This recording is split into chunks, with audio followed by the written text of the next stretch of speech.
The following episode of We Making It is part of a mini-series highlighting the body business stories of dance artist professionals who are creative partners in the Sydnie L. Mosley Dances collective. SLM Dances is a New York City-based dance theater collective that works in communities to organize for gender and racial justice through experimental dance performance. This fall, SLM Dances is fundraising to build our collective power and continue to make this work possible. Hashtag we making it. In these body business stories, we speak candidly about our budgets and bank accounts while sustaining a commitment to impacting our communities with our gifts as artists. Please visit SLM Dance's website to learn more about how you can play a part in reaching our fundraising goal of $10,000 by December 31st, 2019. Again, that's SLMDANCES.com. You want to know what else you can do? Well, let me tell you. Share this episode using the hashtag SLMDBodyBiz, that's biz with a Z, 10K, and help us share our body business stories with your community. Now, let's get back to the show. My relationship to money, very, very ups and downs, lots of ebbs and flows. Struggling away, juggling the days. You know we got it made. When we making it, we making it, we making it, we making it. And welcome back to another episode of We Making It. Woo! This is a weekly conversation with New York-based artists about what they are making. And honey, is they drinking water in the process? Because we can't be out here insane or dehydrated. So if you want to be a part of the conversation, be sure to email me, and I'm partial to DMs, at KatieSmiles.nyc. Katie, because it is my name. Smiles, because honey, look on Instagram. It's real cute. .nyc, because that's where we at. So what happened last night? I don't remember, but I want to keep lifting up Afia Adekora's Conjure Women. Guys, it comes out March 2020. And we're going to talk about it so many more times before it comes out, because like she's so bomb. And if you know her, let me know, because I'm trying to get her on the podcast. Also, I am taking a little detour in terms of reading. I've started Sula like twice in the last like year or so, and I'm finishing Sula. If you don't know Sula, it's a book by Toni Morrison. I want to say it's her second or third book. If you don't know me, I love Toni Morrison.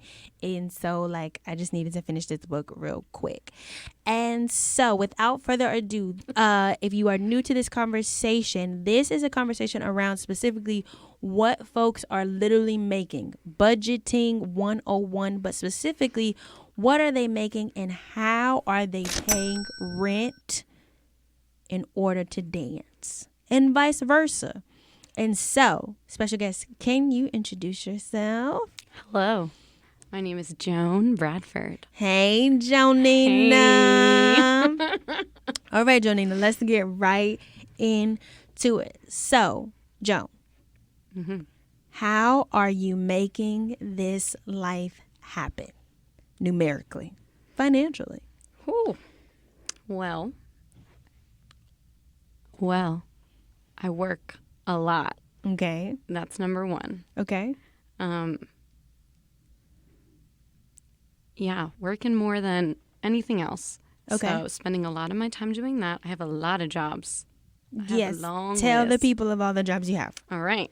From the top. from the top. So I work as an assistant site director for an arts-based after-school program. Shout out Coalition, Arts and Literacy. Hey. So I'm there quite a lot. I probably can make more money through them, but because of rehearsals and performance opportunities and going Right. away, I can never get to the amount of hours that they actually offered me, Right. which kind of sucks. So how, if a work week for you is Monday through Friday or Monday through Sunday? For that job, Monday through Friday. And so how many hours is that a week? I can work up to 35. I've yet to make that. What do you usually make? 25. Okay, cool. And then keep going. Sorry. Yeah. Then I teach on Saturdays at the Bronx House. Shout out to the Bronx House. Shout out to you. I project manage their recital, which Okay. if you haven't organized a dance recital with costumes, you know that that is a major undertaking. Yes. And I'm the only person that knows how to do that job at that establishment. So, Okay. they pay me X amount to complete the project, like a stipend. Oh, so it's not. But No. okay. So then, but that doesn't make me want to know. So how many hours? You said you were 25 hours for 25 arts hours? and letters, and then how many I hours teach for? 4 classes on Saturday at the Bronx House. So what is that? 4 hours? 4 or? hours. Okay, cool. Every Saturday. Okay. And then when we get to recital season, I work in their office, I don't know, maybe 3 hours extra on a Saturday or working remotely. Okay, so Yeah. we're getting up to like a 29-hour work week outside of rehearsals. Okay, keep going. Then I work for Waxworks. Shout out to Waxworks.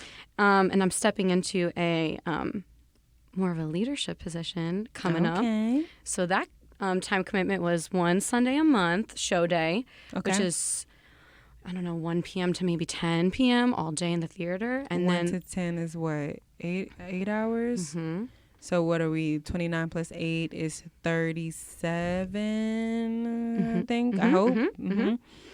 And there's some admin work that has to happen remotely. Okay. That comes out, I don't even know. But that's going to change now that I'm stepping into a higher role, like daily So what would email you say, checking. like 2 hours a week, 3 hours a week? Yeah, maybe. It's usually like big chunks that we have to get stuff done and then less Okay. and less. Okay. So it varies. So we're looking at about 40 hours a week so Right. far. Right. Okay, keep going. And then I dance for Sydnie L. Mosley. That's why we're here. Which is 8 hours a week, 8 hours a week. which brings you up to 48 hours. We're at 48. And then I'm currently working on a project through a residency with Pepitian and Bad. And Okay. that's like, I don't know, 4 hours on a Sunday. So maybe like 12 hours for the month. But that's a week, we're looking at 48, so 52 hours a week. sure. Because there's like, planning and Right. coordinating with dancers and Right. cost, So it could all totally that. be. So let's just go ahead and round it up to 55 hours a week. Woo. Just That's round a it work up week. because we're talking about like all of the in between moments. Right. Okay. So 55 hours a week. Let's That's talk about intense. how much you make per month. So I'm not really good at tracking. Let's My give a roundabout finances? figure. Damn. So, if you listen to Jessica's episode, we're going to work backwards to work forwards. Okay. So, how much is rent? So I got a mortgage now. Oh, shout out to Joan. Joan does have a mortgage. We're in a co-op, but it's still technically a mortgage. So, how much is your mortgage payment? 14, but it's split between my fiance Chris, shout out Chris, and I. Hey, Hey Chris. So that's 700 7. with a mortgage, With the mortgage. and then utilities. And then that's like another 100. So we're looking at 800, and then phone bill. I think we're at 75. So what? But I send that to Chris so that he sends me like a Cash App bill, and I just Okay, so we got 700 plus 100 is 800. Mm-hmm. 800 plus this Cash App bill, we'll say is Cash App bill got that. It got like pet food that we split. you have an animal. We have an animal, Okay. Allie.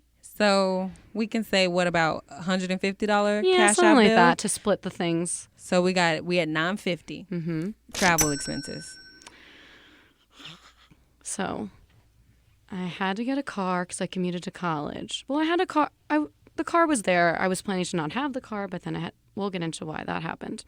So car is very expensive, Right. especially because my car's getting old and he's getting a little Run down. rusty. So So travel there's a lot of expenses with that. And then I do half of the week drive and half of the week train. So travel expenses, Joan. Right. Give me a number. I don't know. We're saying a month? A month. Maybe like $250. So $250. What were we at? 9. I think we were at $950. getting So high. that's what, $1,300. Mm-hmm. So that's travel. Oh, does that travel expenses include insurance? Mm-hmm. Gas. Okay, let's bump this to $300. So we're looking at $1,350. Oh yeah. Okay. We didn't even talk. And we didn't even say food. Right. So like, yeah, great segue. How much do you spend on food? And that's including eating out, Joan. Eating out, eating in. Me and Chris are bad. We order out way too much. That's hard to say too because we split a lot of stuff. Give me a roundabout. Probably like 2, 3-ish. Let's go ahead and take $275. So that would put us at $1,475. Now, or do you have any flicks of net? The who of lose? We do, but that was back in that Cash App bill that Chris sends me. Okay, so that we was already in covered there. that. And then we borrow with friends. Okay. So, are there any other expenses that you deem necessities? Hair. Like in Zakashanga had to have her nails done. Joan has amazing hair if you ain't never seen it. Oh, thank you. Class taking skills, which we didn't talk about in Jessica's episode, but class taking bills, anything like that. Yeah, class taking bills. How much do you think you spend on a month in terms of taking class? Not so much like in the SLM Mosley season because we're dancing a lot. Right. But on that off season, probably like, I don't know. Classes, how much now? 20. Depending on where you're going. In the 20s. In the 20s. Maybe like twice a week. But we won't count that. We won't count that. Right now, that's not happening. SLM season is quite long. Okay, Right. so we're looking at $1,450. Damn. Cat bill, we have a rescue cat. She has some medical things. She had a broken jaw, poor baby. She has to get a tooth pulled.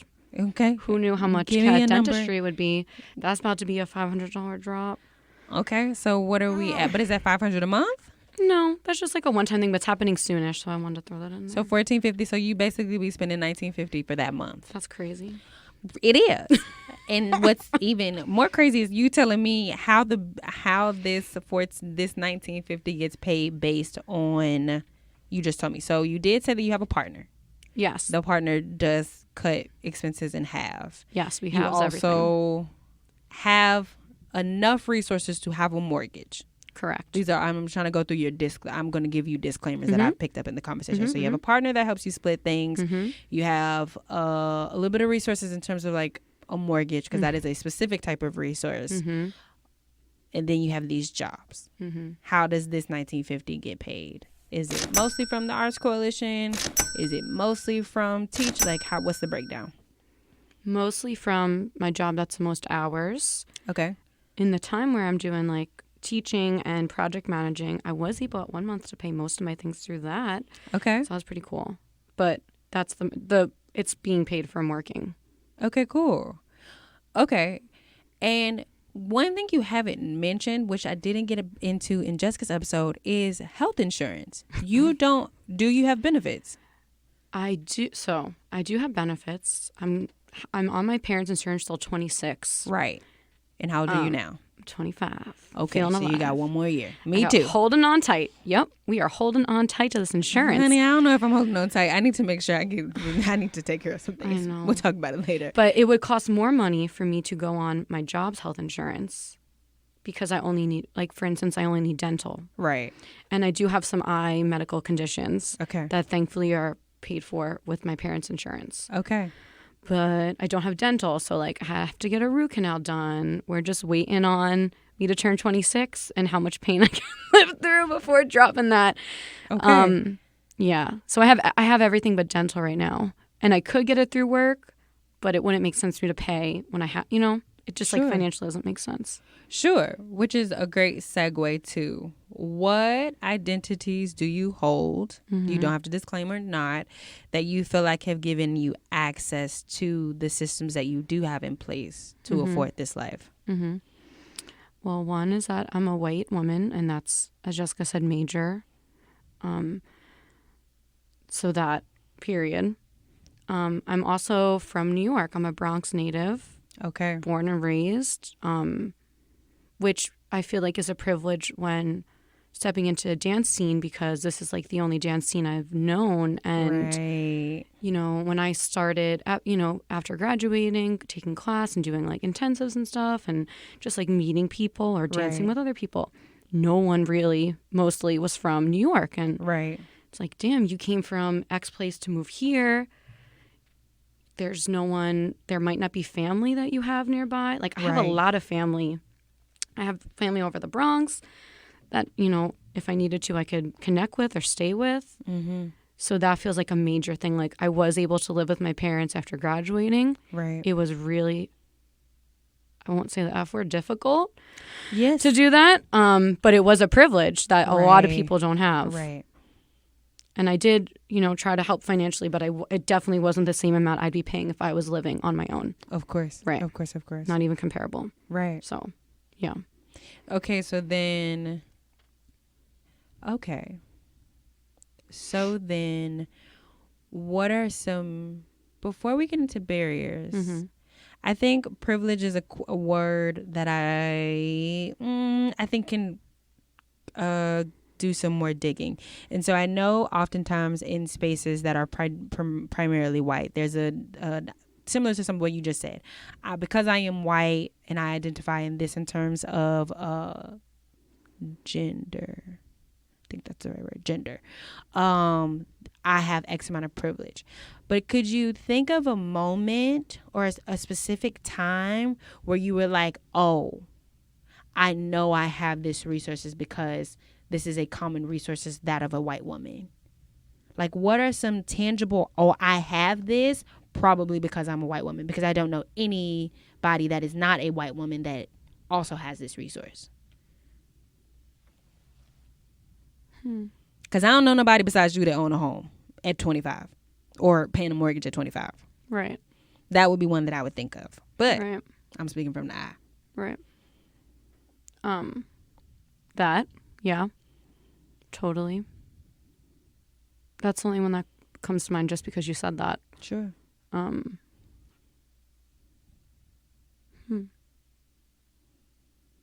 Damn, I feel like I should really know what this answer is, and I don't know, which I think is something to... No, just like something maybe to reflect on and think about. Like, I'm not sure if I could name another thing right now. No, and I think I offer that in a way. If you listen to the ending of Jessica's episode, I say, you know, stack your coins just so that if any of them go missing, you gonna know that they missing.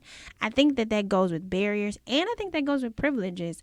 Oftentimes, if you can't see where you have privileges, then you can't give resources to anybody else. Totally. Also, if you know what resources you have and they are somehow magically taken, I want magically being in quotation marks, then you know what you lost. And so that I offer that in that way.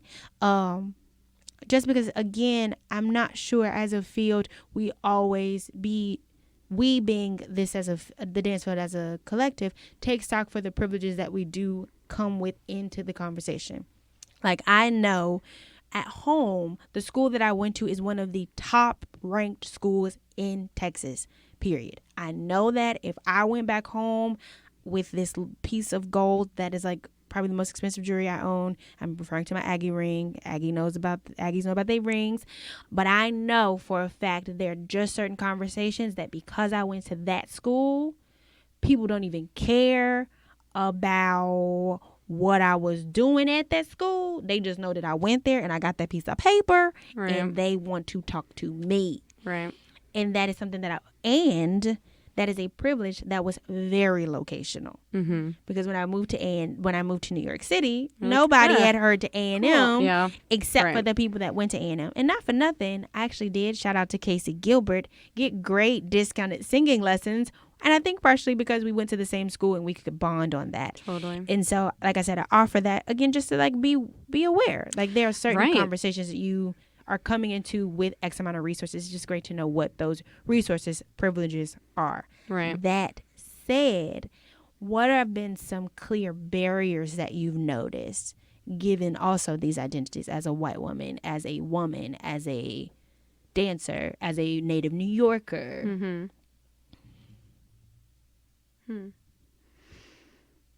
I feel like the first one is like, as a dancer, is like time. I feel like I have no time to myself. I feel like I have no time to do the things that I'd like to be doing outside of work.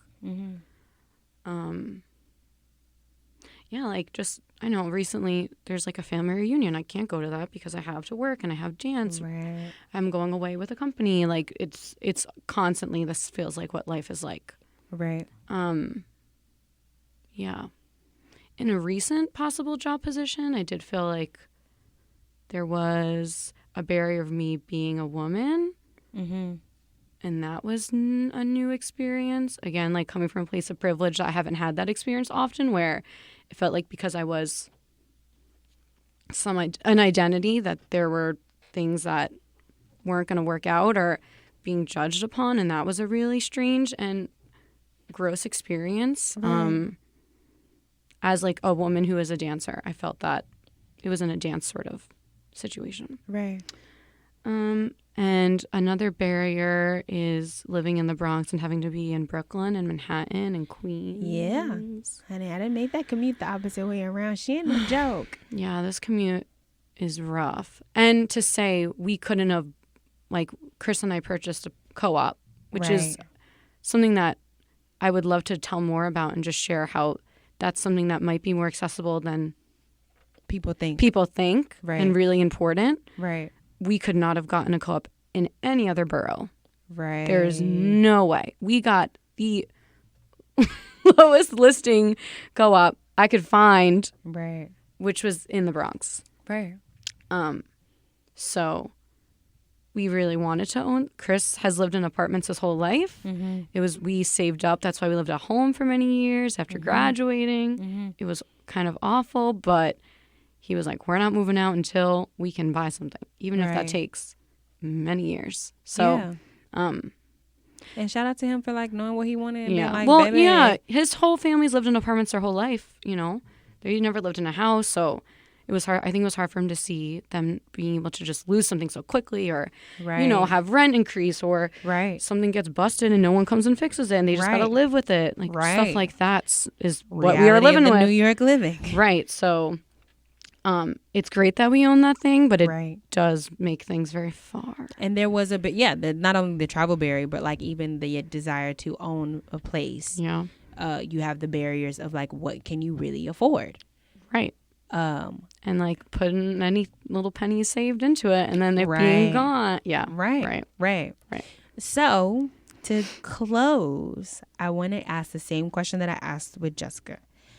So, hypothetically speaking, if you could no longer work for a month outside of performance, I want to get you to your like barest of pennies, because I know with you and with Jessica, most of your pennies are coming from non-performing things. Mm-hmm.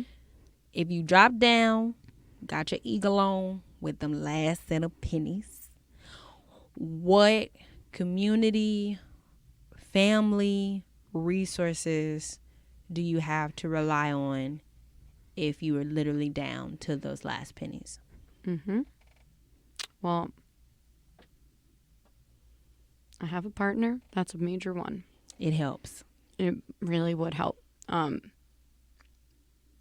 would be rough, but I think we maybe could make it through for a month on just one income. We would have to make some adjustments. Right.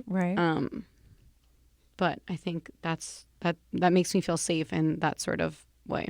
Mm-hmm. And then, of course, family. Like, my parents live probably 15 minutes from me. Right. I got cousins that live probably less than 15 minutes away from me that would house me in a second and take care of me and feed me. Yeah. So those things. Okay. So, Joan, where can the people find you? You have a performance coming up potentially. Where can the people come and see it? I don't have an Instagram. I'm not there. That's okay. I'm on the Facebook. Come on, Facebook. And I did buy a website domain. Okay, cute. That's joanbradford.com. Okay, cute.